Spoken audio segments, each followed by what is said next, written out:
Tuhan hanya minta orang yang mengerti kehendaknya, seperti Daud, seorang yang berkenan di hati Allah, seorang yang mengejar hati Tuhan.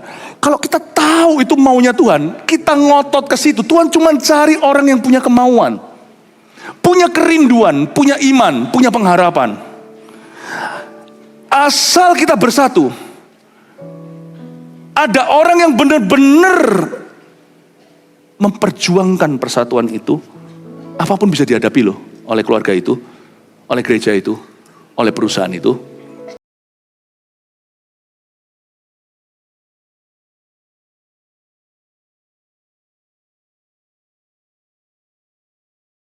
Duduk depan. Haleluya, kita kasih tepuk tangan untuk Tuhan. Praise Jesus. Silakan duduk. Mau duduk mana kalian?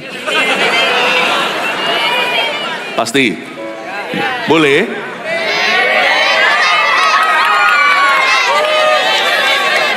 Sarannya dari, harus kembali ya, harus kembali duduk. Jangan khawatir, nanti setiap kaflingnya ini milik kalian kok. Oh haleluya, apa kabar semua? Selamat malam. Heaven dengan H huruf besar, singular atau tunggal, tidak majemuk yaitu heavens, menunjuk kepada tahta Allah. Itu nggak ada tutup bukanya. What is open heaven? Itu sorga yang di bawahnya langit spiritual atau langit supranatural. The first heaven yang we see every day, sorga S huruf kecil, yang kita lihat tiap hari itu langit di atas kita. Itu natural, itu alamiah. Langit inilah kadang-kadang kelabu kalau ada awannya, ada cloud, kalau ada awan gelapnya. Kadang-kadang langit itu cerah, kita bisa lihat matahari, malam hari pun bisa jernih, lihat bintang-bintang.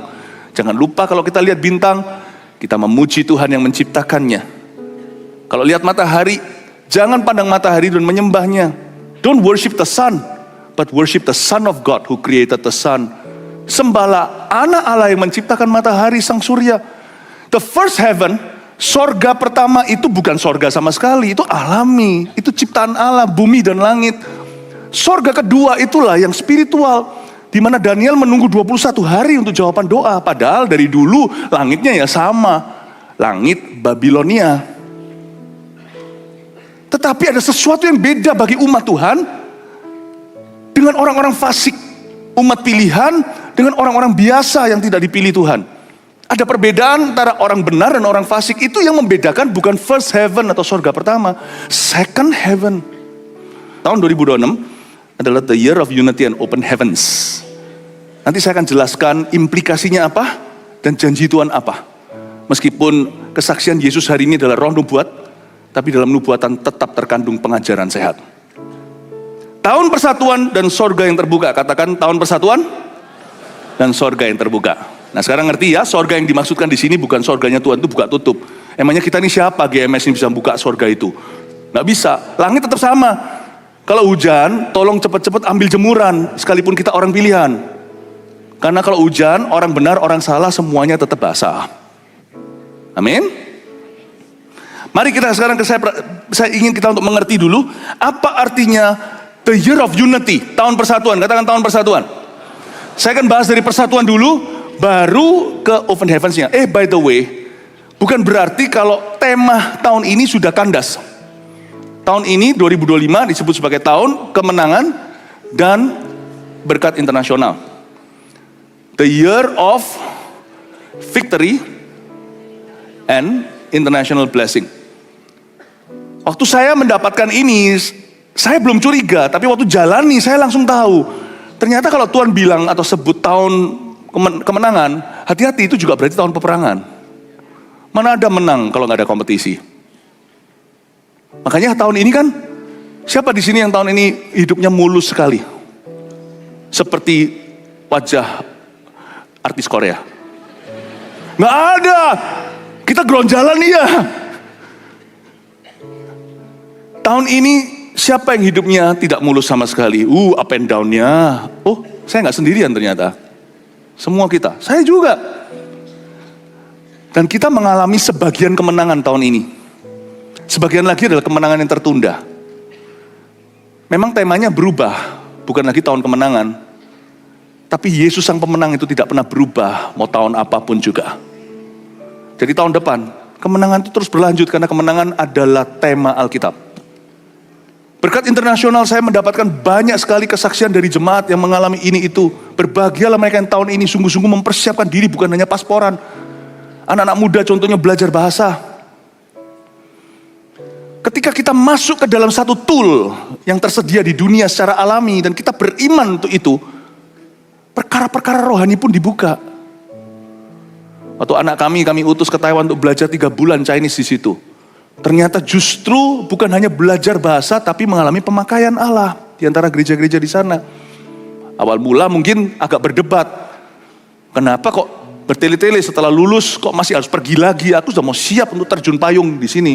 Untuk langsung membantu daddy, membantu papa. Ternyata, you see, kalau kita melihat satu visi dan kita benar-benar hidupi, meskipun kita mikir, ngapain sih visi-visi dari gembala segala, dari gembala sidang, aku juga bisa dengar suara Tuhan sendiri. I know, we all can hear God's own voice. Kita semua bisa mendengar suara Tuhan. Bukankah itu yang dikatakan Korah, Datan, Abiram? Emangnya lu doang yang bisa dengar suara Tuhan? Kami juga bisa, itu 250 orang ternama, semuanya itu pemimpin-pemimpin rohani zaman itu. Tapi ada hal-hal tertentu yang Tuhan memang keep, bukan untuk orang istimewa, tapi orang yang berada di posisi yang diurapi dalam hidupmu. Dan bukan seenaknya kami ada di situ, saya juga gak seenaknya ada di sini. Itu responsibility, tanggung jawab yang tinggi. Itu moral pressure-nya, tekanan moral, tekanan mentalnya itu dahsyat. Orang gak ngerti, orang hanya bisa komentar kalau duduk dari kursi jemaat. There are certain things God keeps to the pastor. Ada hal tertentu yang Tuhan bicarakan, yang Tuhan sampaikan hanya kepada sang gembala, tapi bukan perkara-perkara yang sifatnya keselamatan. Itu tidak ada hak eksklusifnya, tidak ada copyrightnya.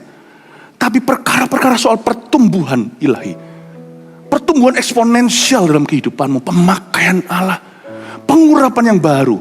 There are certain things, certain word, ada firman tertentu yang Tuhan keep, Tuhan berikan pada imam besar saat itu, the great high priest. Setiap gereja pasti akan ada imam besarnya itu. Justru imam yang lebih besar itu justru jadi hamba. Siapa yang mau jadi terutama, dia harus melayani. Makanya Yesus mencuci kaki murid-muridnya, karena mereka segera akan jadi soko guru, menjadi pilar-pilar kebangunan rohani. Mereka akan menjadi rasul-rasul gereja. But truly ada hal-hal tertentu yang Tuhan simpan. Nah makanya itu pertemuan malam seperti ini, Old and New, itu penting sekali untuk kita meresapi what the Holy Spirit is saying to our church. Apa yang Roh Kudus katakan pada gereja kita. Tempat kalau penuh di tempat ini, streaming. Ini bukan fungsinya beribadah. Ibadah mingguan sudah ada. Tapi mendengarkan, domba mendengar suara gembalanya, spesifik. Tuhan Gembala Agung semua orang Kristen. Tapi bukan semua gereja itu, semua orang Kristen itu punya satu gembala di dalam gerejanya.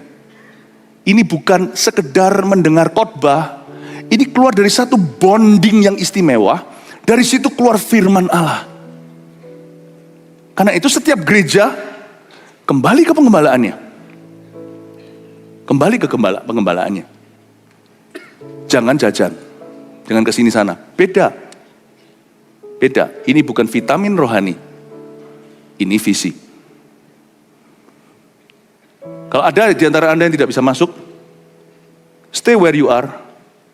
Di mobilnya lah, nyalain dah streamingnya. Karena memang nggak bisa kan kumpul semuanya di sini, karpet nggak kelihatan, kan kita nggak bijaksana. Tidak bisa nanti move out kalau diperlukan untuk bergegas keluar. Stay where you are. Dengarkan streaming ini. Jangan jajan ke kiri kanan. Because church is not membership, church is covenant. Church is a covenant. Gereja adalah sebuah perjanjian, bukan membership. Gereja bukan show. Saya benar-benar dengan banyak bergetar untuk dapatkan setiap tahun temanya. Bukan hanya visi besar gereja kita yang sudah fix atau yang sudah baku. Tapi setiap tahun Tuhan, kau tuntun kemana? Dan saya memperoleh Lalu habis itu yang tentang berkat internasional itu apa? Berkat internasional itu banyak jemaat kita yang mempersiapkan ke sana dan banyak kesaksian bagaimana mereka mengalami yang namanya harta bangsa-bangsa dipindah ke mereka. Itu bukan soal materi saja, itu bicara tentang koneksi dan sebagainya, itu bicara tentang pengalaman. Ada juga yang dapat beasiswa di luar negeri, sekarang sekolah di Jerman. Tapi satu hal yang masih menjadi PR adalah kami rindu gereja kita GMS di seluruh dunia, bukan hanya yang ada di tanah air saja. Satu-satu punya tempat yang tetap. Karena kalau kita bisa mendirikan gereja termasuk gedungnya, sekalipun nanti di sorga kita gak bawa gedung itu, tapi gedung itu fasilitas. Gedung itu fasilitas ilahi. Kalau kita bisa membangun satu gereja, berhasil mendirikannya sampai izinnya segalanya itu aman. Itu seperti orang gali sumur. Sumur itu bisa ditutup dengan tanah oleh orang Filistin. Suatu hari akan ada Ishak lagi yang menggalinya. Gereja itu kalau sampai sudah berdiri satu tempat, itu sudah gak bisa mati karena gerbang mau tidak bisa menguasainya. Coba lihat ya cerita bagaimana suatu negara jadi kematian rohani setelah puluhan tahun bahkan 100 tahun lalu tiba-tiba nanti terjadi kebangunan rohani di tempat itu lagi. Sumur itu masih ada airnya. Berkat internasional itu hati kami itu saat ini sampai menjerit dan masih berusaha supaya bahkan gereja kita GMS yang ada di luar negeri, bahkan di benua-benua lain satu-satu akan bergedung. Kami belum berhasil tahun ini, bahkan dalam tahun berkat internasional untuk menggedungkan secara fix.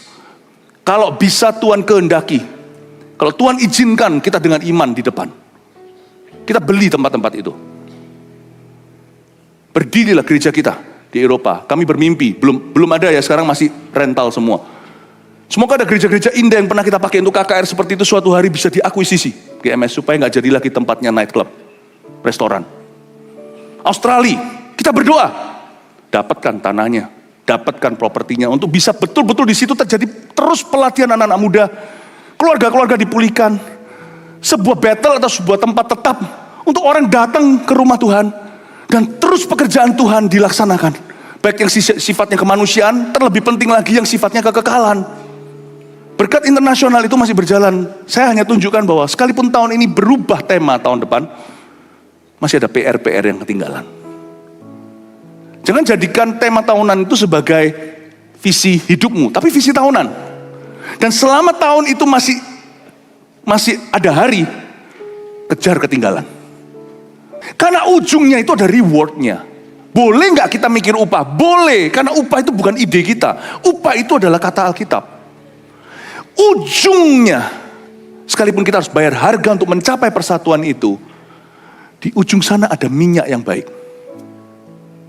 You should covet that oil. Kita harus menginginkan minyak yang baik itu. Minyak yang baik di sini bukan just a good oil, an excellent oil. Baik di sini bukan good, tapi best, terbaik. Seperti minyak yang baik di atas kepala meleleh ke janggut, yang meleleh ke janggut Harun dan ke leher jubahnya. Seperti embun gunung Hermon yang turun ke atas gunung-gunung Sion, ujungnya ada embun.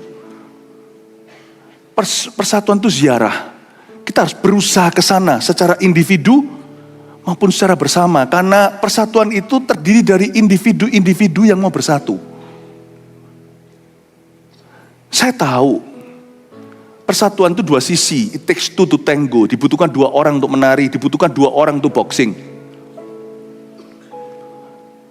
Kadang-kadang persatuan tidak bisa tercapai because it's not up to you. Makanya Paulus menambahkan di Perjanjian Baru dalam tulisan dalam suratnya, dia berkata, kalau itu tergantung padamu, hiduplah damai dengan semua orang. Karena dia tahu tidak selalu tergantung kita. Damai dengan semua orang itu idealnya, gak tentu tercapai. Tapi jangan sampai dari kitalah roh perpecahan itu. Jangan sampai dari kitalah roh pemisah itu. Jangan sampai dari kitalah roh kepahitan itu. Jangan sampai kitalah agresornya, atau kitalah biang keroknya, atau kitalah bagian daripada problema. Bukan bagian dari solusi persatuan itu. Kita yang ngotot, kita yang salah, kita yang jahat. Kadang-kadang perselingkuhan adalah realita di dunia ini, misalnya kalau persatuan itu suami istri. Persatuan inti ini dalam keluarga, dari situlah keluar keturunan kudus dan semua berkat rumah tangga. Tapi kita juga tahu ya, zaman ini juga ada seperti Hosea, baik itu suaminya atau istrinya yang salah. Yang satu benar, yang satu mempertahankan, yang satu memang niatnya ke sana. Sometimes rumah tangga pun tidak bisa dipertahankan dan akhirnya kandas. Bukan salah dua orang, salah satu orang. Meskipun dua-dua kalau dilihat salah kecil-kecilnya pasti ada, tetapi salah besarnya itu pasti satu orang. Dan yang kayak begitu gimana? Ya nggak bisa apa-apa. Makanya Paulus berkata, sebisa mungkin kalau itu up to you, kalau tergantung padamu, hiduplah damai dengan semua. Tapi dia tahu secara realistis, tidak tentu bisa. Pastikan motivasimu di hadapan Tuhan itu betul. Pastikan motivasimu bersih. Pastikan kau hidup bagi Kristus di dalam hatimu. Sebab kayak beginian tidak bisa diperdebatkan. Hati tahu sendiri. You're in the wrong or you're in the right. Anda berada di posisi yang salah. Hatimu sedang salah atau hatimu sedang benar. Tetapi dari kita yang menyadari pentingnya persatuan, kita harus jadikan persatuan itu goal hidup kita. Salah satu goal tahun 2026. Dalam segala sesuatu, dalam pelayanan, pekerjaan, dalam bisnis, di kantor, dalam keluarga apalagi, dalam pernikahan, orang tua dan anak, hati bapak kembali ke anak, hati anak kembali ke bapak. Kita harus mengusahakan persatuan. Persatuan itu ziarah.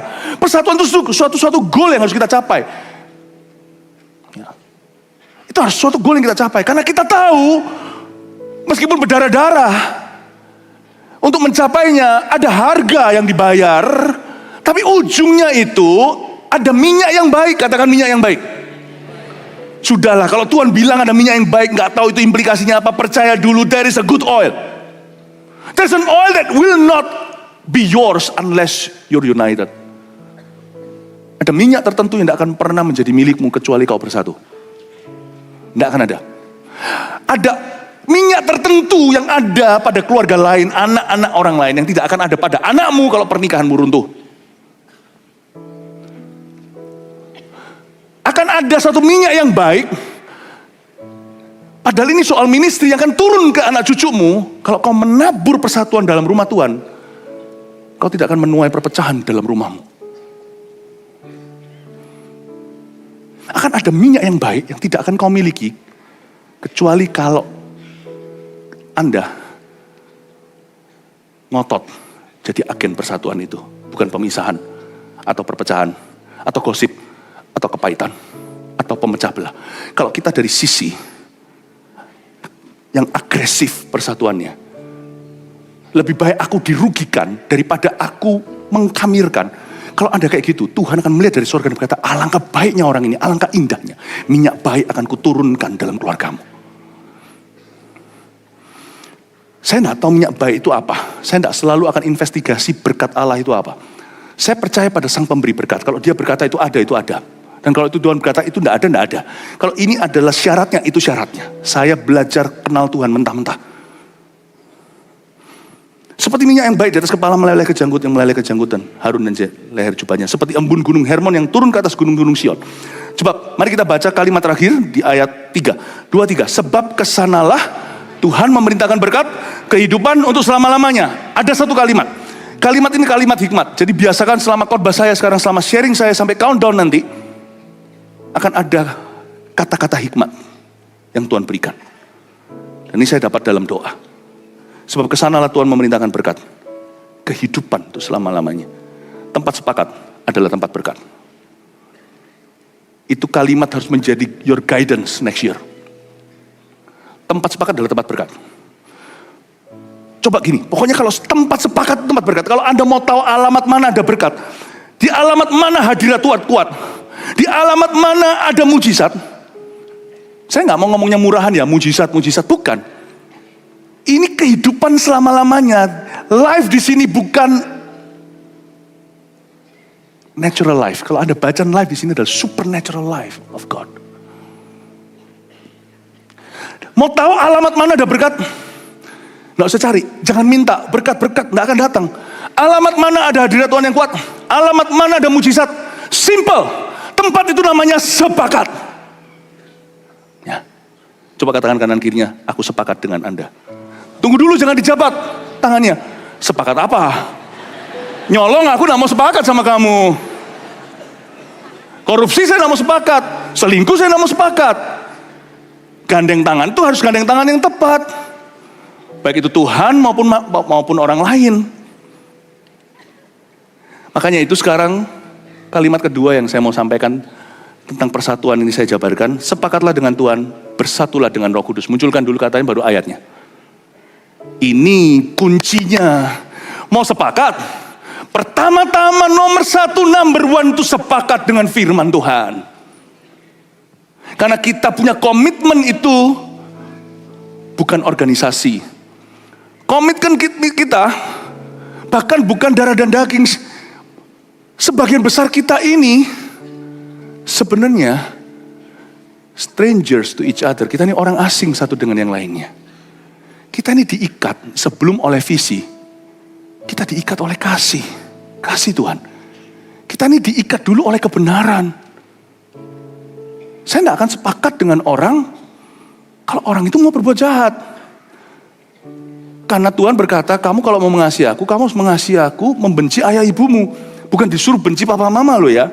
Kalau papa mama ajari you untuk nyembah berhala, saat itulah terapkan firman ini. Bukan membenci mereka kepahitan, lalu berbuat jahat. Bukan, tapi kita berani berdiri pada sisi Tuhan, sekalipun dianggap pengkhianat.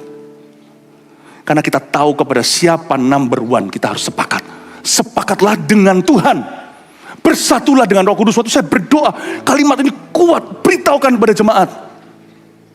Suruh mereka sepakat dengan Tuhan, bersatu dengan Roh Kudus. Ayatnya di 1 Korintus 6 ayat 17 bunyinya, tetapi siapa yang mengikatkan dirinya dengan Tuhan, pada Tuhan, menjadi satu roh dengan dia. Ini membuat saya ngeri membaca ini. Menjadi satu roh meskipun R-nya huruf kecil. Tuhan merendah menjadi satu dengan kita. Menjadi satu roh, kita bukan jadi Roh Kudus, tapi Roh Kudus menjadi satu dengan kita. Wow, gak heran. Sebagian orang ngalami manifestasi begini, jangan ditiru ya. Karena gak tentu itu porsi kita. Tapi porsi kita masing-masing beda, gak bisa saling banding, gak bisa saling iri. Setiap orang punya karunia. Gak heran, bayang-bayang Paulus menyembuhkan. Saya itu kepingin hidup di zaman itu, mau lihat sih bayang-bayang Petrus itu, sungguh-sungguh berupa wujudnya itu Simon Petrus atau sebenarnya wujudnya Yesus ya. Yesus jadi begitu erat, begitu dekat, begitu lekat. Karena Petrus mengikatkan dirinya dengan Tuhan. Begitu erat dan dekat. Sampai-sampai Yesus itu jadi bayang-bayangnya Petrus. Inilah kasus. Di mana bayang-bayang, sang bayang-bayang lebih gede daripada sang wujud. Kita kan selalu berkata, aku gak mau dibawa bayang-bayang papa. Kita kan jadi lebih kecil. Hari itu pemahaman paradigma kita diubah. Bayang-bayang bisa jadi sesuatu yang besar kalau kita sepakat. Bayang-bayang Petrus itu gak mungkin bisa sembuhkan orang. Itu Yesus. Saking dekat, lekatnya, eratnya, sampai jadi bayang-bayang Petrus. Bayangin, Petrus itu sempurna kali? Enggak. Dia loh, awal mula karirnya sebagai rasul itu menyangkali Tuhan 3 kali. Petrus nanti di Galatia masih bisa munafik sekali. No, tapi Tuhan melihat hati. Is your heart thirsty? Do you pursue God? Or do you pursue your flesh? Yang kau cintai itu Tuhan Yesus atau yang kau cintai dirimu sendiri? Ingat ya, karena Alkitab berkata di sini, siapa mengikatkan dirinya pada Tuhan menjadi satu roh dengan dia. Saya tunjukkan ya, orang kalau nggak ikut roh Tuhan itu ikut siapa? Tahu nggak kaweannya Roh Kudus di hidup kita itu apa? Kaweannya.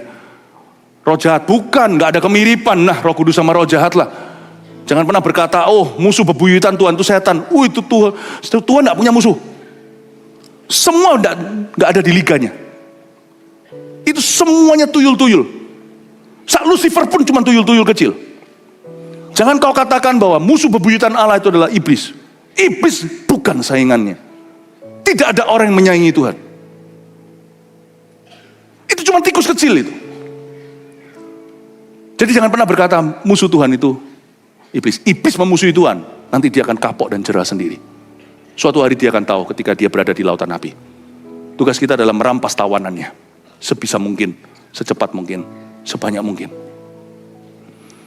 Listen. Tak tunjukkan kawiannya Roh Kudus dalam hidupmu. Itu namanya, catat, perasaanmu. Your feeling. Your feeling. is the counterfeit of the Holy Spirit in your life, in your heart. Karena kadang-kadang kita nggak bisa membedakan. Segala sesuatu kita halalkan kalau itu sudah bicara tentang hati kecewa, kepahitan segalanya, apapun jadi Roh Kudus. Kita masih bisa mengatasnamakan Tuhan. Kalau bukan counterfeit apa? Itu KW nomor 1. Hati-hati dengan emosimu. Karena kadang-kadang kita tidak bisa membedakan. Ini Roh Kudus atau perasaanku. Tapi dari buahnya kau akan ngerti.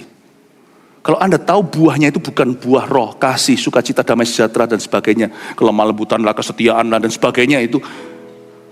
Tolaklah mentah-mentah. Berarti itu kawian. Tidak ada Roh Kudus di dalamnya. Karena feelingmu tidak akan membuahkan roh. Perasaanmu bisa kedengarannya seperti suara roh.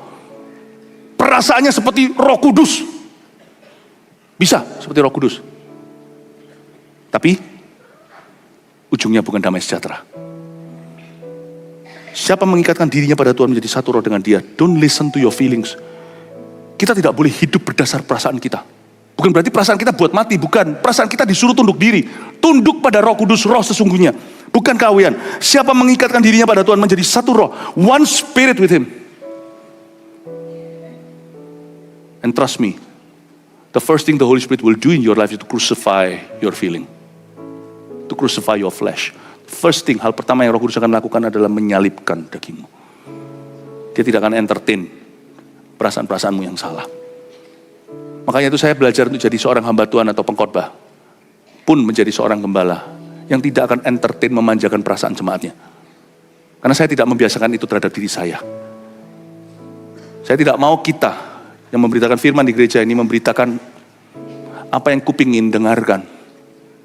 No, kita tidak akan memberitakan apa yang populer. Tapi apa yang perlu, apa yang Tuhan rindukan.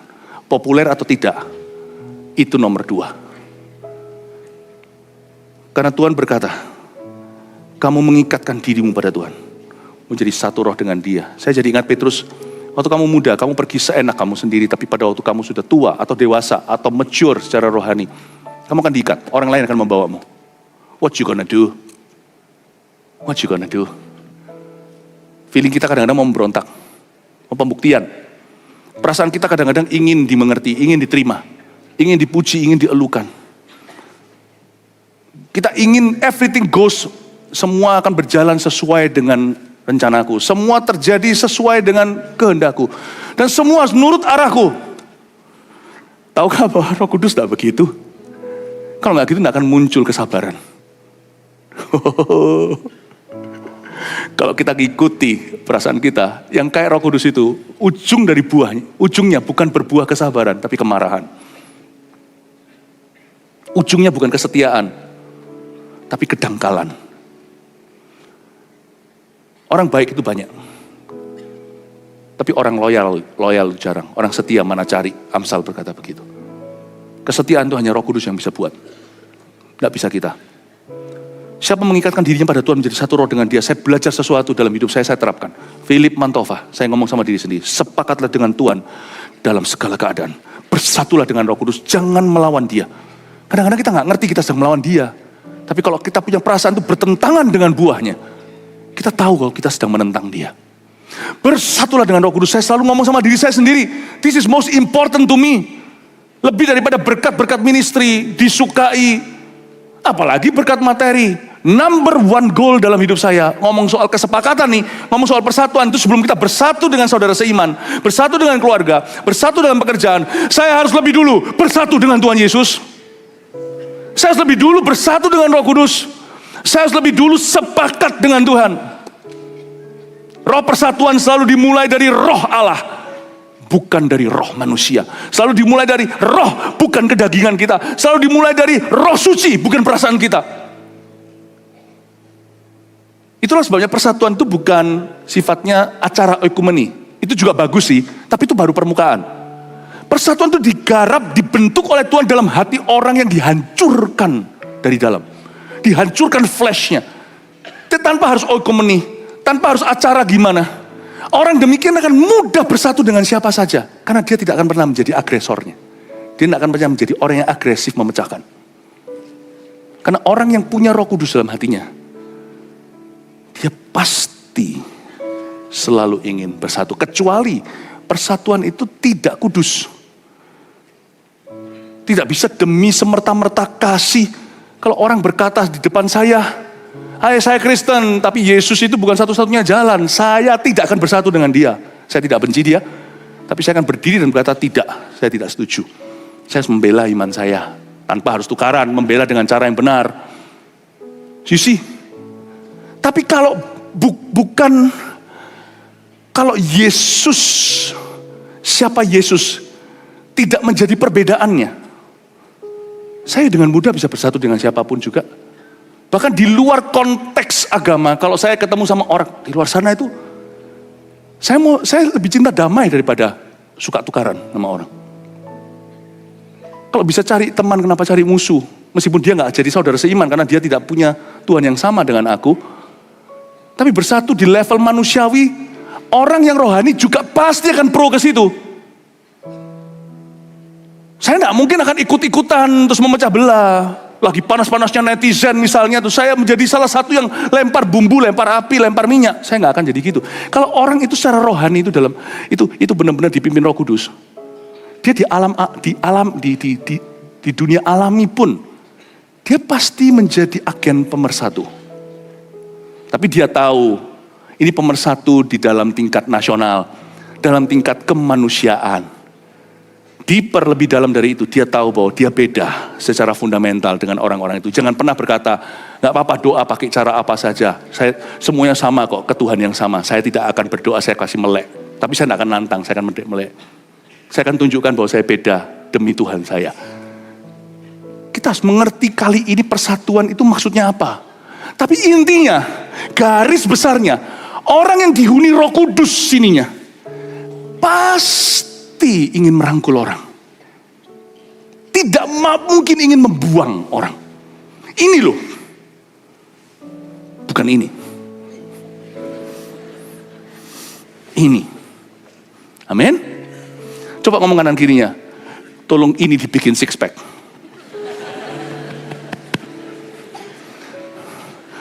Tapi nomor satu, ingat ya, sepakat dengan siapa dulu? Dengan Tuhan. Bersatulah dengan Roh Kudus. Sekarang saya tunjukkan, apapun kita bisa hadapi kalau kita bersatu. Sungguhan. Apalagi dalam Tuhan. Apapun kita hadapi.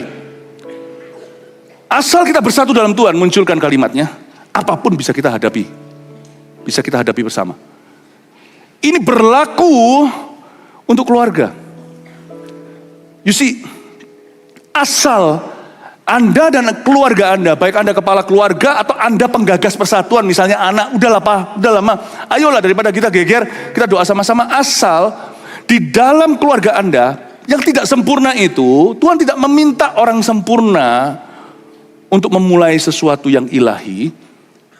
Tuhan hanya minta orang yang mengerti kehendaknya, seperti Daud, seorang yang berkenan di hati Allah. Seorang yang mengejar hati Tuhan. Kalau kita tahu itu maunya Tuhan, kita ngotot ke situ. Tuhan cuma cari orang yang punya kemauan, punya kerinduan, punya iman, punya pengharapan. Asal kita bersatu, ada orang yang benar-benar memperjuangkan persatuan itu, apapun bisa dihadapi loh oleh keluarga itu, oleh gereja itu, oleh perusahaan itu.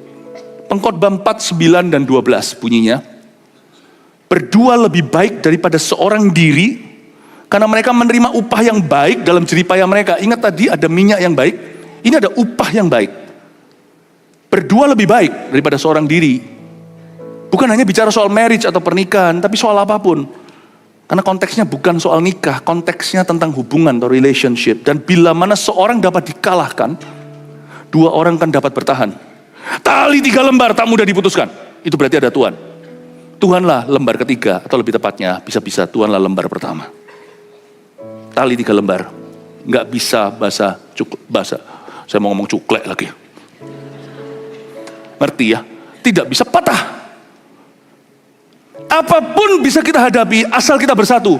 Keluarga bisa bangkit dari apapun juga. Keterpurukan apapun. Misalnya kebangkrutan yang kau hadapi, keluargamu hadapi.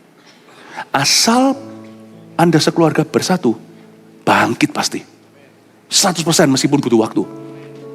Kadang-kadang gak perlu waktu, kadang-kadang Tuhan bisa mengubah ekonomi itu demikian rupa. Orang dunia bilang hoki, tapi orang beriman percaya itu keajaiban. Keberuntungan atau lucky itu sebenarnya adalah mujizat Tuhan tapi tidak dibubui tanda tangan. Kita yang harus tahu diri siapa yang melakukan. Misalnya dari kecanduan, dari keterikatan. Asal keluarga itu bersatu, saya ngomong tentang keluarga dulu ya. Apapun bisa dihadapi, you can face anything, seriously. Tapi tidak boleh ada kepalsuan. Tidak boleh ada kebohongan. Harus ada kejujuran, ketulusan, ketransparanan.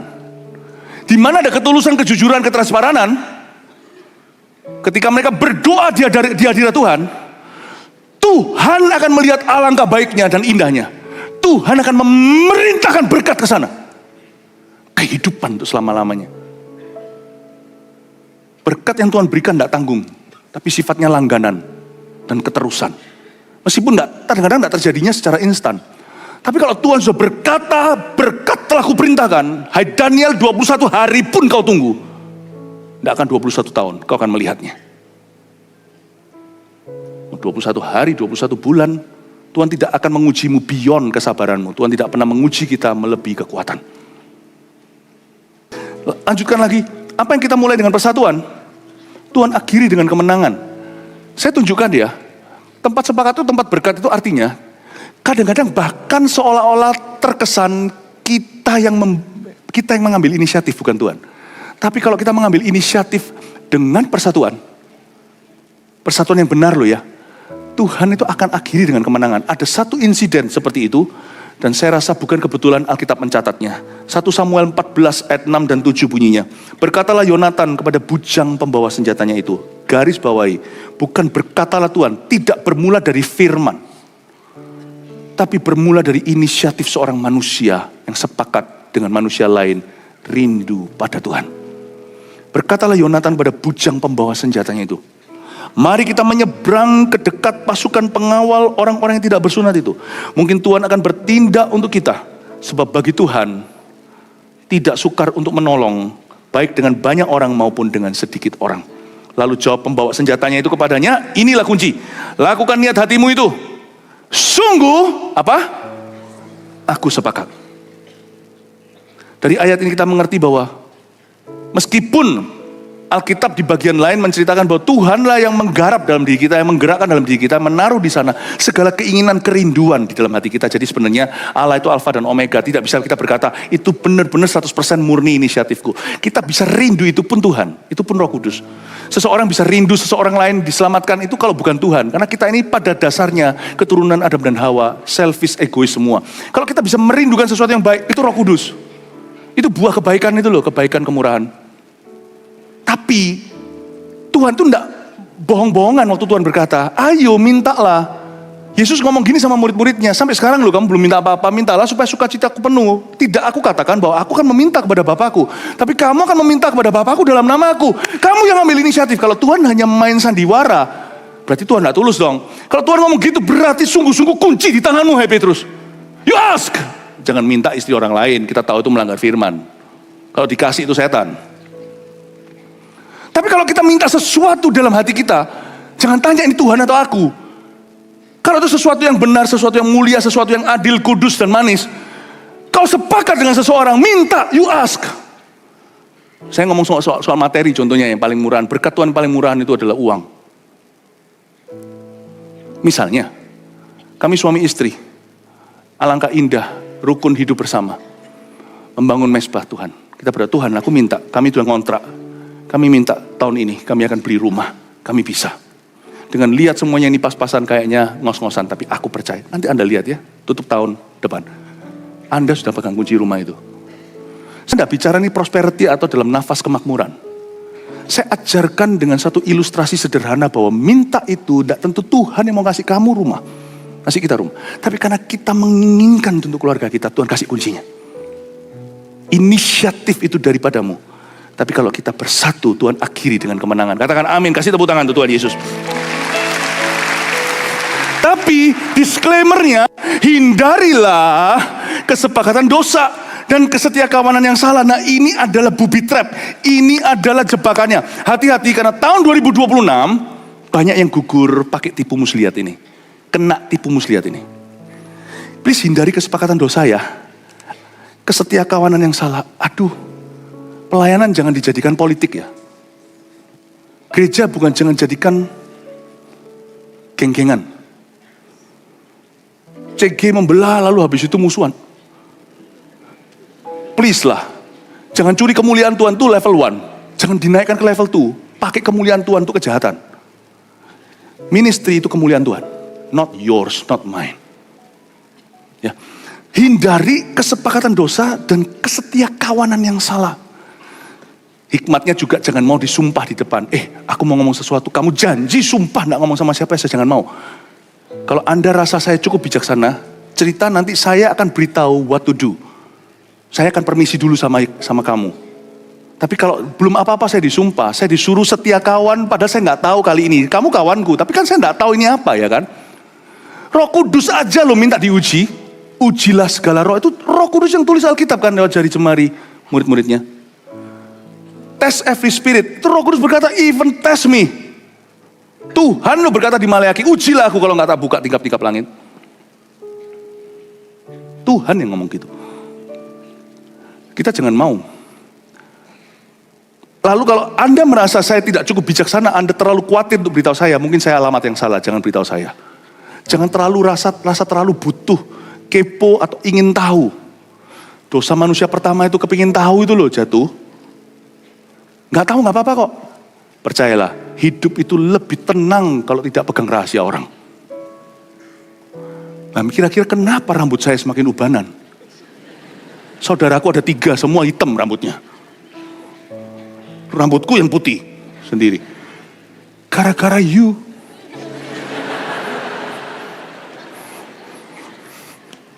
Tepuk tangan untuk diri sendiri. Bercanda, jangan tepuk tangan. Just kidding.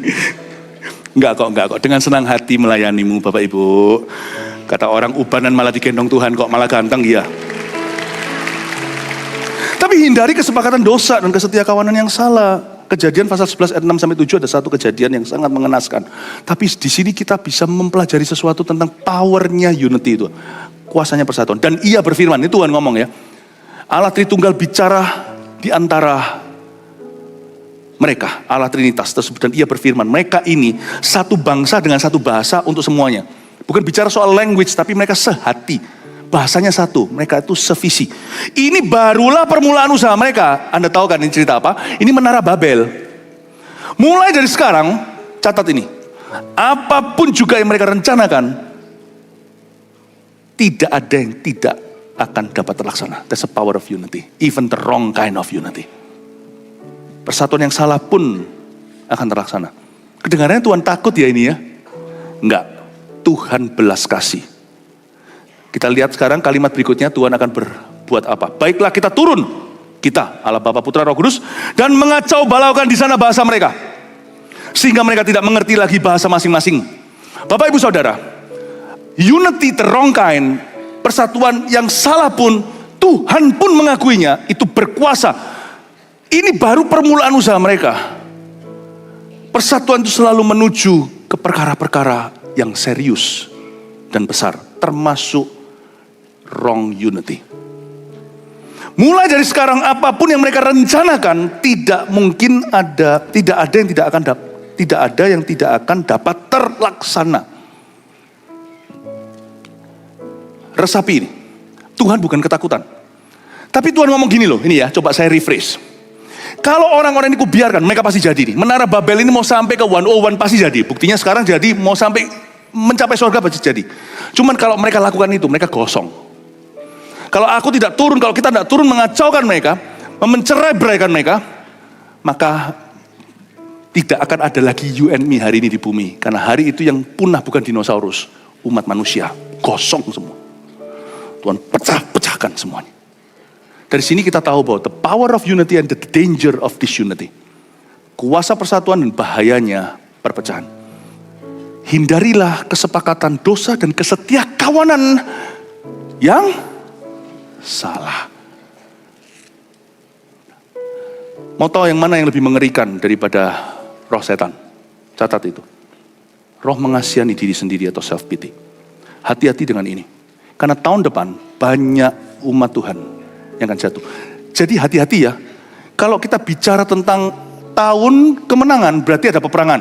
Kalau kita bicara tentang tahun persatuan berarti ada? Bukan. Kalau kita berdoa tidak akan terjadi. Ada penampian. Saya berdoa sebagai gembala sidang. Makanya saya doa kemarin beberapa hari lalu kami pergi 3 hari untuk mengasingkan diri. Saya berdoa total hari ini sampai sebelum saya ketemu Anda 5 rounds. Ini tidak termasuk saat teduh saya secara pribadi. 5 rounds saya benar-benar bergumul mengerang di hadapan Tuhan. 5 ronde malam, paginya, siangnya. Terus sebelum saya kesini tadi, jadi ada 5 ronde yang saya benar-benar mencari wajah Allah untuk sungguh-sungguh mempersiapkan tahun akan datang ini. Dan Roh Kudus dengan kuat memberi impresi dalam hati saya. Dan saya tahu itu bukan dari saya. Bahwa setan akan melemparkan satu tipu muslihat. Dan beberapa orang akan kena. Saya sebagai gembala sidang mewakili Anda. Saya bersyafaat dulu dan berdoa. Agar nanti collateral damage-nya, kerusakan yang perlu terjadi waktu penampian terjadi, biarkan minimalis. Kalau memang harus ada orang yang ketampi, saya doa itu minimal sekali. Kalau bisa nggak ada, tapi nggak mungkin, pasti ada. Saya berdoa seperti Yesus berdoa bagi Petrus kan. Yesus sekarang ajari kami ini, rasul-rasul Injil untuk berdoa pula. Petrus, aku berdoa karena iblis menuntut untuk menampimu. Tapi aku telah berdoa bagimu supaya kamu kuat. Dan ketika kamu kuat, kuatkanlah saudara-saudaramu. Saya berdoa itu supaya minimal. Karena kalau tahun kemenangan itu berarti harus ada peperangan lebih dulu. Kalau tahun persatuan itu berarti pasti ada penampian. Karena tidak semua orang akan mau bersatu. Hati-hati dengan self pity. Spirit ini harus kau jaga. Karena lebih baik saya ketemu Lucifer langsung. Lebih baik saya ketemu dengan satanis. Gereja setan sekalipun. Daripada saya ketemu yang ginian. Karena self pity adalah counterfeitnya Holy Spirit. Hati-hati, jangan bermental korban. Anda mau tahu kalau Anda ditampi atau tidak? Ada orang berkata semua gereja sama. Izinkan saya bicara di level yang berbeda. Karena waktu di taraf tertentu Yesus bicara tentang perumpamaan. Tapi kepada murid-muridnya sendiri dia belak-belakan. Izinkan saya belak-belakan. No, not all churches are the same. Tidak semua gereja adalah sama. Semua mengajarkan Tuhan, yes. Tapi tidak semua gereja sama. Tapi it's not up to us. Waktunya belum tiba ketika nanti Tuhan akan memungut gandum, lalang, itu bukan urusan kita. Urusan kita adalah dimurnikan. Jangan sampai kena tampi. Dan kalau Anda lihat orang lain sekeliling Anda mungkin kena tampi, jangan kau ikut-ikutan. Jangan duduk menggosip dengan orang. Jangan duduk bersama dengan orang yang suka menggosip. Detik kau berdiri, kaulah yang digosip oleh mereka. Hati-hati. Ketika kita melihat ada orang-orang, dan kalau saya bilang hati-hati, berarti dirimu dan diriku jangan jadi seperti ini. Jangan hati-hati dengan orang yang akan menyebar kepahitan. Karena itu nanti tanpa disadari. Seperti doa Yesus di Kalvari. Ampuni mereka, mereka tidak tahu apa yang mereka perbuat. Masih akan ada orang-orang yang tidak mengerti dosa ini dan akan melakukannya. Apapun alasannya, wrong is wrong. Salah adalah salah. Jangan jadi orang demikian. Dan jangan kau manjakan. Demi kesetia kawanan, demi kesepakatan yang salah, jangan kau benarkan dosa. Run baby run, lari. Seperti Potifar, tidak semua godaan itu seksual. Kalau seksual kita tahu kita didekati prostitut, kita dideketin sama tadi istri yang marah-marah. Kenapa sama ani-ani? Tapi yang gini orang gak ngerti, istri pun kesedot di dalamnya, suami bisa kesedot di dalamnya. Be careful with bitter spirit. Karena Alkitab mengatakan itu akan mengacaukan banyak orang. Saya sebagai gembala sudah memberikan peringatan. But there will be people that will fall away. Dan Anda tahu Anda kena tampi atau tidak gampang kalau melihat dari sisi gereja. Lihat. Kalau misalnya ada orang bergabung dengan gereja tertentu, sekalipun dia berposisi tinggi, waktu dia bergabung dengan gereja A, tapi dia dimulai dari bawah, itu berarti orang itu dimuridkan. Dan gereja itu berkenan pada Tuhan. Tapi jikalau misalnya Anda CGL, Anda coach atau apa, lalu tiba-tiba Anda kecewa. Orang kecewa, bisa aja namanya orang kecewa. Lalu habis itu Anda pindah sebuah gereja. langsung Anda berada di posisi pelayanan, langsung tidak mulai dari bawah, langsung dimanjakan, berarti Anda ditampi Tuhan. Posisi tetap sama tapi Anda ditampi. Anda ditampi dari murni. Tampi itu kan untuk menghilangkan unsur-unsur yang tidak murni. Berarti Anda ditampi. Dan gereja itu berdosa kepada Tuhan. Saya ulangi, gereja kita juga masuk dalam takaran ini, karena kita semuanya duduk di bawah penghakiman Allah. Kalau sampai ada orang yang dipercayakan mau peduli amat dia di posisi setinggi apa, kalau dia mulai dari bawah, dan benar-benar harus dari nol, diproses Tuhan, tidak semerta-merta. Dan kalau dia benar-benar ditampan, diterima dengan seperti itu, berarti dia dimuridkan. Itu pun tidak tentu lulus loh, tidak tentu mau. Gereja itu berkenan kepada Tuhan. Tapi sebaliknya, yang kayak gitu, gereja itu berdosa pada Tuhan tanpa disadari. Be careful, Anda akan berada di bagian tampi atau enggak. Hal ini berlaku untuk semua gereja, termasuk untuk kita. Jikalau kita berkelakuan seperti gereja yang saya maksudkan tadi, yang justru memanjakan orang berdosa, dan tidak memproses mereka, menerima mentah-mentah, dan iming pelayanan pula, that will be the first time dalam pengembalaan saya, gereja kita berdosa kepada Tuhan secara sengaja. I hope it's not gonna happen ever in our church. Amin Bapak Ibu. Hindari kesepakatan dosa dan ketidaksetia kawanan yang salah. Terakhir, kalimat terakhir sebelum yang surga terbuka nanti saya beritahukan kepada Anda kalimat hikmat yang saya dapat. Hanya persatuan dalam roh dan kebenaran yang disertai Tuhan. Hanya persatuan dalam roh dan kebenaran yang disertai Tuhan. You see, bukan hanya kebenaran. Kebenaran itu kan firman. Roh itu tahu, roh itu menuduh. Roh itu juga bisa membelamu. Your spirit will know. The Holy Spirit will testify in your spirit, with your spirit, that you are sons of God. Roh itu akan bersaksi bersama dengan roh kita bahwa kita adalah anak-anak Allah. Berarti dalam roh, tapi nggak bisa ngeroh. Selalu ada pakem, selalu ada patokannya adalah kebenaran, apa kata firman. What does the Bible say? Nanti ke depan ya, ada banyak hal-hal tertentu yang bahaya kalau kita tidak waspada. Ingatlah Bapak Ibu Saudara, bahwa zaman ini zaman edan. Yang benar jadi salah, yang salah jadi benar, kiri jadi kanan, kanan jadi kiri. Kuatlah dalam kebenaran. Jangan kita ngeroh sembarangan, harus mantap di dalam kebenaran Kristus. Dan saya tunjukkan Daniel 3, 16 dan 18, kenapa Allah sertai. Sekalipun kalau hari itu Sadrak, Mesak, Abednego mati, mereka mati mulia. Mujizat, kasih karunia Allah tidak bisa diukur apakah orang itu luput dari bahaya atau justru mati karenanya. Tetapi orang berkenan pada Allah itulah upahnya tertinggi. Lalu Sadrak, Mesak, dan Abednego menjawab Raja Nebukadnezar, tidak ada gunanya kami memberi jawab kepada Tuanku dalam hal ini. Jika Allah kami yang kami puja sanggup melepaskan kami, maka ia akan melepaskan kami dari perapian yang menyala-nyala itu. Dan dari dalam tanganmu ya Raja.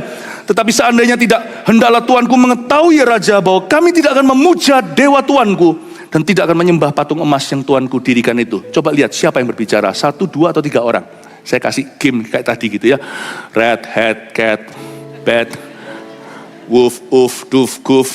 Ya, kira-kira berapa orang yang bicara? No, 1. Karena nggak mungkin orang itu bisa seragam. Karena ini bukan hafalan. Karena mereka ditangkap itu mendadak. Dan mereka mau dilempar ke dalam dapur api itu yang sangat dipanaskan berkali-kali. Tapi Sadrak, Mesak, Abednego, Alkitab tetap silent hari ini. Siapa di antara 3 itu yang jadi spokesman hari ini? Hari itu mereka nggak sempat meeting dulu. Karena mereka ditangkapnya itu by surprise dengan kejutan. Tapi mereka berkata, bisa berasa aman salah satu misalnya Sadrak. Dia tidak tanya dulu Mesak. There are people who don't need to say anything to you. You know their heart is with you. So sweet. Ada orang tertentu, ini bukan yes man. Sudah begitu veteran dalam kebenaran bersama dengan Anda, dalam Roh Kudus bersama-sama. You see, akan ada tipe orang yang begini, yang ini masih perlu some work, masih perlu banyak PR, tapi jangan benci mereka. Doakan saja, tapi jangan tunggu. Ada orang-orang yang begini with you. You are guilty until you prove your innocent. Tapi ada orang tertentu, you're innocent until you're proven guilty. Saya ulangi, bahasa Indonesianya. Ada orang tertentu, Sadrak, Mesak, Abednego tidak negosiasi, tidak bicara, tidak diskusi dulu, nggak ada waktu, nggak sempet nih. Tapi di dalam hati mereka sudah terlatih. Sehati, seroh, sepikiran itu sungguhan ada. Setujuan. Ada orang tertentu, Anda itu salah melulu, sampai Anda bisa buktikan benar. Pokoknya salah di mata mereka.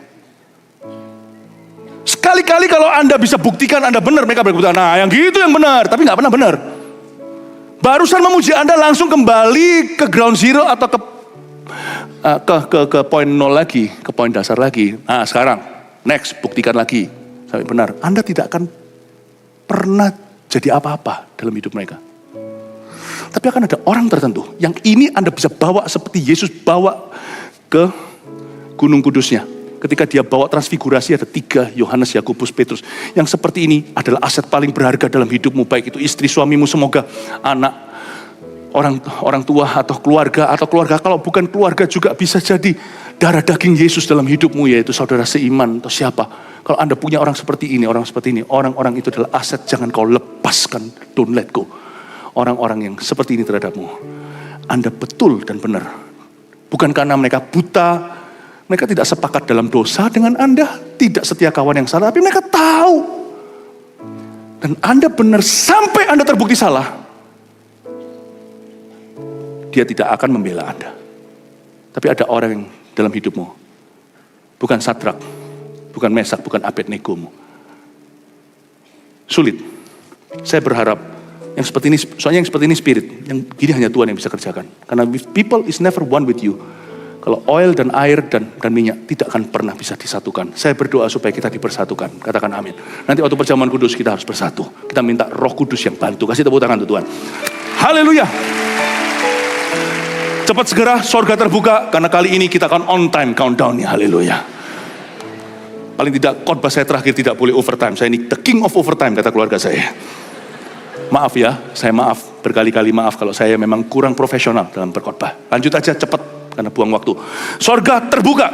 Ada berapa kalimat yang merupakan kata-kata hikmat. Kata-kata hikmat adalah kalimat ini ketika nanti saya keluarkan tahun 2028 sebagai sesuatu yang bagus. Oh, good idea, atau sesuatu yang masuk secara kognitif atau di dalam otak kita. Kata-kata mutiara tapi tidak ada kuasanya dan tidak menjadi realita. Tidak ada powernya di dalam. Kata-kata hikmat bukanlah kata-kata istimewa. Kata-kata yang tepat waktu dari hati Tuhan langsung tepat guna ke hati seseorang. Saya waktu berdoa ngintip apa artinya sorga terbuka, open heavens, itu berapa kalimat ini muncul menjadi clue, menjadi tips dari Roh Kudus, baik untuk kita secara individu maupun kita secara global. Number 1, lawatan Allah. Ini muncul di hati saya. Sorga terbuka itu berarti akan terjadi lawatan-lawatan. Akan terjadi divine visitation. Baik itu di rumahmu, di kantormu. Baik itu di dalam CG. Dalam CG gak hanya kumpul agenda CG. Tapi terjadi lawatan Allah. Saya ngalami lawatan Tuhan itu dahsyat-dahsyatnya. Meskipun tiap tahun Tuhan tetap sama. Itu pada tahun 1992. Bukan karena sebuah teologi yang mengubah hidup saya. Tapi karena saya berjumpa seorang pribadi. 92 adalah tahun di mana saya mengalami Tuhan. Gak pernah ngalami gitu. Tapi saya gak perlu cerita satu persatu. Saya mau ke protein semua. Tidak ada karbohidrat. Bahan bakarnya lain kali kesaksian. Tapi saya ngalami Tuhan. Tahun 95 saya ngalami Roh Kudus. Begitu nyata sampai terjadi namanya revival Ungaran. Kayak gini-gini gak bisa hanya you study the Bible. Jangan salah ngerti. Saya belajar Alkitab setengah mati. Berjam-jam sehari sungguhan itu. Tuhan tahu. Keluarga saya juga tahu. Tapi saya betul-betul encounter. Bukan karena dikandani. Tapi karena bertemu. Dijamah seorang pribadi 95. Tahun berapa lagi waktu itu? Waktu itu tahun 95 tahun 2000. Terjadi kebangunan rohani anak-anak muda. Itu saya di kamar saya pada waktu saya ingat dulu. Ya, di rumah lama saya itu saya dilawat Tuhan. Di atas ranjang saya. Saya gak bisa cerita kayak gitu-gitu. Bukan sesuatu yang sifatnya ngeroh. Bener-bener lawatan Tuhan. Jangan-jangan kita kering kerontang, kering rohani. Karena kita hanya diisi dengan knowledge, wisdom, hikmat, knowledge, pengetahuan, but minus jamahan. Sometimes yang dibutuhkan bukan jawaban lagi. I know a lot, but God hasn't touched a lot. Saya tahu banyak, tapi Tuhan belum menjamah aku banyak. Aku rindu. Haus kayak anak kecil minta dijamah, minta dipegang mama. Minta dipegang mamanya. Bukan tahu segala-galanya. Anak kecil yang gitu, mamanya di situ loh. Kadang-kadang kita juga jengkel, tapi karena justru itulah yang indah. Itu yang membuat kita jadi anak Tuhan, bukan pengetahuan saja. Mamanya ada di sana. Itu yang indah, lawatan Allah. Tuhan berjanji tahun ini, sorga terbuka, terjadi lawatan-lawatan Tuhan. Siapa yang merindukan lawatan-lawatan Allah? Ada banyak lagi tahun 2000, lalu habis itu tahun 2004, waktu terjadi FKA. Setiap kali saya dijamah sesuatu terjadi. Lalu habis itu 2019 ketika masa paling susah di dalam hidup kami, dalam ministry. Lalu habis itu Tuhan berkata, be ready my servant, tell your church. Beritahu pada gereja yang kupercayakan, aku akan melawat mereka yang rindu. 2026 ini. Bukan hanya tahun ini aja, tahun berikutnya Tuhan tidak mau, bukan. Tapi itu kairos moment, akan ada momen-momen kairos. 2013 juga lawatan Tuhan yang luar biasa dalam kehidupan saya. Waktu itu saya berada di Amerika, sedang pelayanan, juga sedang pergi. Waktu itu saya dilawat Tuhan. Oh, 2 yang berikutnya. Bukan 1, 2, tapi cuma kalimat-kalimat Anda catat. Karunia-karunia demonstratif. Baca itu di Korintus 12. Ini bukan karunia-karunia administratif. Ini bukan karunia untuk membantu melayani. Itu semua indah, itu semua mulia. Tapi ini karunia-karunia berkata dalam pengetahuan, berkata dengan hikmat, karunia nubuat, karunia iman, karunia kesembuhan-kesembuhan ilahi, karunia membeda-bedakan roh, menafsirkan bahasa roh. Ini karunia-karunia untuk mengadakan mujizat. Tahun depan ini ada kesempatan untuk setiap pelayan-pelayan Tuhan di level manapun juga, asal kita bukan untuk cari perhatian, tapi rindu menjawab kebutuhan. God is gonna move so supernaturally through you. Anda tidak percaya sebelumnya itu bisa Anda lakukan. Anda tidak ada suatu kesempatan, bukan hanya untuk melayani pekerjaan Tuhan, catat, tetapi untuk melakukan pekerjaan Tuhan. Bukan melayani pekerjaan Tuhan, tapi melakukan pekerjaan Yesus. Yesus berkata, barang siapa percaya kepada aku, ia akan melakukan pekerjaan-pekerjaan yang aku lakukan.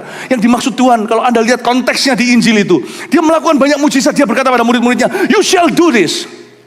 Semua orang bisa ambilkan minum untuk bos, teh hangat. Bukakan pintu untuk sang bos, tapi tidak semua orang bisa melakukan pekerjaan bos itu. God wants you to do His works. His works are supernatural. Tuhan mau Anda melakukan pekerjaannya. Pekerjaannya adalah supranatural. Lalu keluar kalimat lagi waktu saya berdoa, KKR di lapangan terbuka. Catat aja, kita akan mulai lihat manifestasi itu akan muncul dalam gerakan kita tahun depan.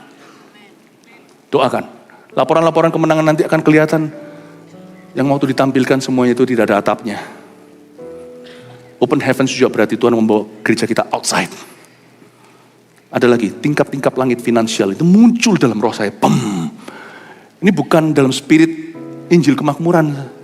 Saya tidak suka itu. Karena itu timpang, tidak seimbang.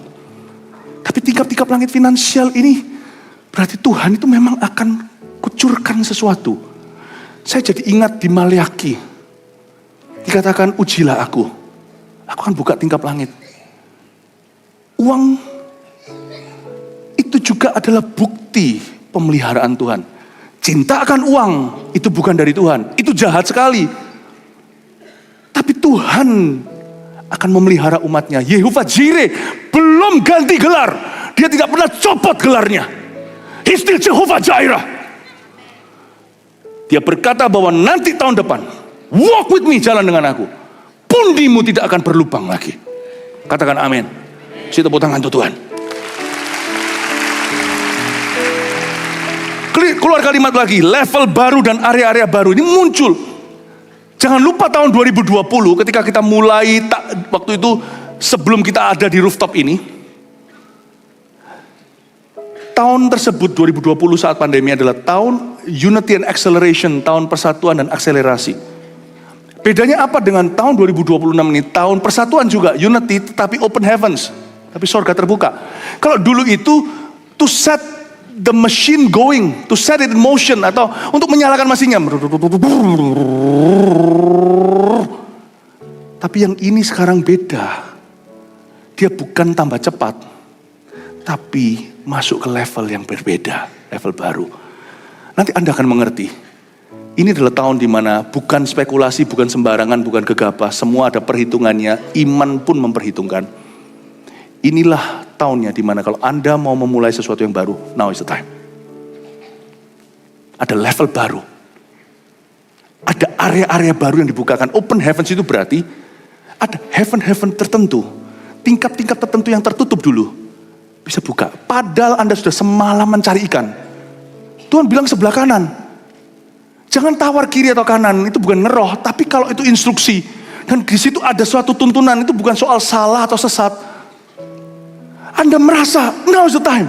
Ikuti intuisi itu. Tapi Tuhan kalau memberi intuisi pasti memberi konfirmasi. Tidak mungkin ada suatu perkara besar dalam hidupmu hanya berdasar satu suara hati.